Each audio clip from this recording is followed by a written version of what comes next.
If you have ever held an Audi Smart Key in your hand and wondered how such a small, clean-looking piece hides so much precision engineering inside, this video is for you. The Audi A3 MQB49 5-door Smart Key looks simple from the outside, but opening it the wrong way can instantly turn an easy job into an expensive mistake.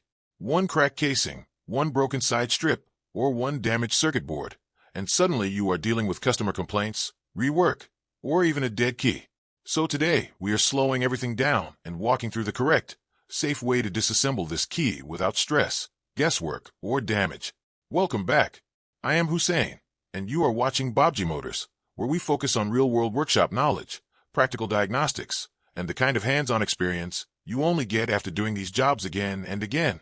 This discussion is strictly educational and informational, meant to help technicians, learners, and automotive enthusiasts better understand how these systems are built and how to work on them responsibly. Always follow manufacturer guidelines and local regulations when handling vehicle security components. Nothing here is about bypassing security. It is about understanding the hardware properly. Now here is an important point that many people miss, and it can save you a lot of wasted time. If your goal is to read original key data in order to add or clone an Audi MQB49 5-door Smart Key using tools like the Keydiy X4 or the Xhorse VDI Key Tool Plus, you must work with an original factory 5D key. Aftermarket shells or modified keys may look identical on the outside, but internally they can block data reading or cause key learning to fail. That single detail alone explains a huge number of unsuccessful key programming attempts. So how do you open this key the right way? The first step is simple and safe. Look for the small release button on the back of the key and press it firmly. This allows you to slide out the mechanical emergency key.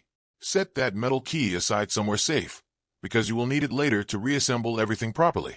With the mechanical key removed, you will see a small opening where the blade normally sits.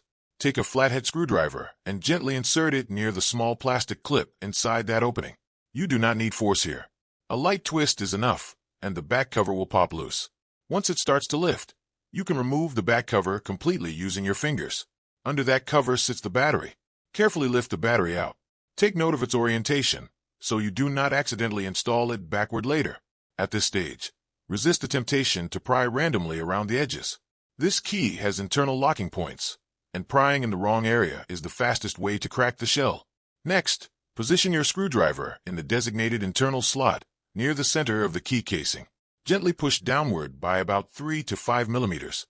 This motion releases the internal latch that holds the two halves together. You should feel a subtle give, not a snap. If you feel strong resistance, stop and reposition. Once that latch is released, begin prying along the two side edges. Do this slowly and evenly. The goal is to let the casing separate naturally, not to force it apart. As the housing opens slightly, lift it just enough to access the internal side strips. These side strips are thin and decorative, but they also help lock the casing in place. Carefully pull out both side strips one at a time. Take your time here, because snapping one of these strips is very easy and replacements are not always readily available. With the side strips removed, you can now access the inner casing. Insert your screwdriver again and gently pry open the inner shell. Stop prying once you reach the midpoint. Do not pry all the way down to the bottom edge, because that area is close to the transponder and circuit board mounting points. Too much leverage here can damage the electronics or the antenna coil. Repeat the same careful prying process on the opposite side. Consistency is key. The shell should gradually loosen without any cracking sounds or stress marks. At this stage, the internal components are exposed. Use your screwdriver or a plastic pry tool to gently lift the circuit board from its seat. Always lift evenly and avoid touching sensitive components unnecessarily. Once free, remove the board and place it on a clean, static-safe surface. And that is the complete disassembly process. No broken clips, no cracked housing, and no damaged electronics. Now let us come back to the question I want you to think about. Why do so many Audi key programming jobs fail even when the tool shows success?